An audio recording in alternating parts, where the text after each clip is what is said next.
新北市棒球兵球馆伫昨昏要暗暝有3个员工准备坐货梯，要甲遗体送到1楼的时，这个货梯的钢索熊熊断去，人对电梯摔到1楼，3个人拢有重伤，加载无大碍。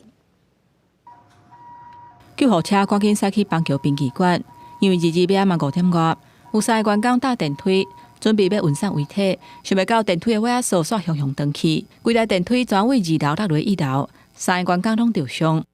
该作业货梯今年3月完成定期保养，目前已通知维护厂商立即全面检修，对于事故原因将做后续厘清。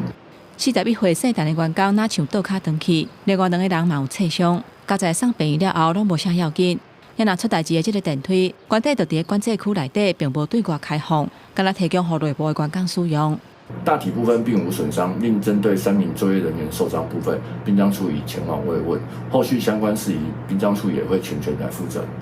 目前这个电梯已经加强安全的管制，不过是安怎尾仔锁会熊熊断去，详细的原因还会调查。新北殡葬处表示会专款负责，后续嘛会甲医护厂商确保设备的安全。记者综合报道。